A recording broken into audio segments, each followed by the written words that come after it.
તો હવે અમે આપને મેપના માધ્યમથી બતાવીશું કે કેમ ગુજરાત સહિત દેશમાં ભારે વરસાદે બ્રેક મારી છે। પેસિફિક મહાસાગરમાં સક્રિય થયેલી 4 સિસ્ટમને આપણને કઈ રીતે સીધી અસર કરી છે તે પણ સમજીએ। મારી પાછળની આ તસવીરો જે છે એ આપને હું બતાવીશ। આ તસવીરોના માધ્યમથી તમે જોઈ શકો છો કે પેસિફિક મહાસાગરમાં કયા પ્રકારની સ્થિતિ છે। આ તસવીરો જુઓ। આ જે પેસિફિક સમુદ્ર છે ત્યાંના જે વરસાદના ત્યાંના જે વાદળો હોય છે, ભેજવાળા પવનો હોય છે, એ જ્યારે ભારત તરફ અહીંયા આવે છે ત્યારે ભારતની અંદર મોટાભાગના રાજ્યોની અંદર ભારે વરસાદ થતો હોય છે અથવા તો ચોમાસું સિઝન છે એ પૂર બહારમાં ખીલતી હોય છે। હવે શું સ્થિતિ બની છે પેસિફિક મહાસાગરમાં એ જુઓ। 4 અલગ અલગ તોફાનો છે, 4 અલગ અલગ સિસ્ટમો છે એ સક્રિય થયેલી છે। આ તસવીર જુઓ। આ પહેલી સિસ્ટમ છે જે સૌથી વધારે સક્રિય દેખાઈ રહી છે। આ બીજી સિસ્ટમ છે કે જે પેસિફિક સમુદ્રમાં જ વધારે સક્રિય થયેલી દેખાય છે અને ત્યારબાદ આ એક ત્રીજી સિસ્ટમ પણ છે જે એક નાની છે અને ચોથી સિસ્ટમ પણ એક મજબૂત છે જે અહીંયા તમે જોઈ શકો છો। હવે આ 4 અલગ અલગ સિસ્ટમો પેસિફિક સમુદ્રની અંદર સક્રિય થઈ છે। હવે આ સિસ્ટમ સક્રિય થવાના કારણે શું સ્થિતિ સર્જાય એ આપણે સમજવું બહુ જરૂરી છે।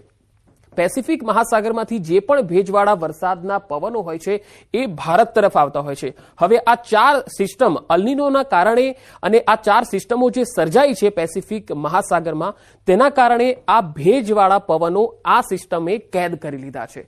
એના કારણે એ પવનો આગળ નથી આવી રહ્યા। એટલા માટે અત્યારે ભારતમાં અને મોટાભાગના રાજ્યોમાં વરસાદે વિરામ લઈ લીધો છે, એટલે કે બ્રેક લાગી ગઈ છે એવું આપણે કહી શકીએ છીએ।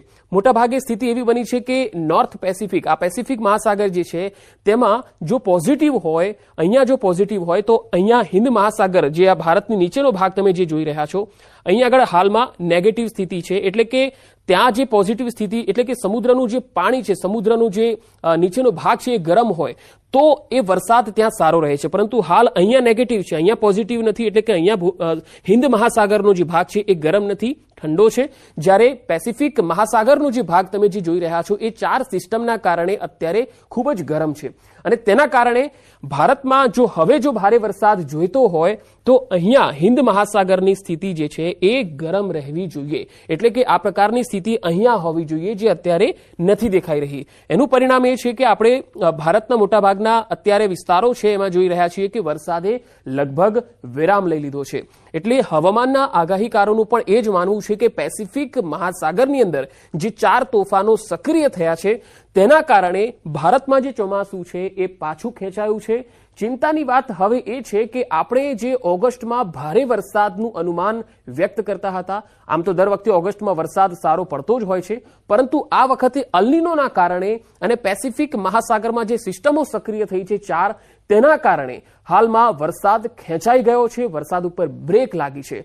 હાલમાં ગુજરાતમાં પણ ભારે વરસાદની કોઈ સ્થિતિ અત્યારે નથી દેખાઈ રહી। હવામાન વિભાગનું પણ માનવું છે કે આગામી ઘણા દિવસો સુધી ભારે વરસાદ હાલમાં આવવાની કોઈ શક્યતા નથી। તો ખેડૂતો માટે અહીંયા ચિંતાજનક વાત એ પણ કહી શકાય કે ખેડૂતો ભારે વરસાદ આવે અથવા તો સારો વરસાદ આવે ત્યારે ખેતીને ખેડવાનું અથવા તો આગળ ખેતી પાકો લેવાનું કામ કરતા હોય છે। ઓગસ્ટમાં થોડી ચિંતાજનક સ્થિતિ બનેલી છે કારણ કે સિસ્ટમ જે રીતે બનેલી છે અલ્નિનોના કારણે જે સિસ્ટમ બની છે તેના કારણે ઓગસ્ટ મહિનામાં લગભગ ભારે વરસાદ આવે એવી શક્યતા બહુ જ ઓછી દેખાઈ રહી।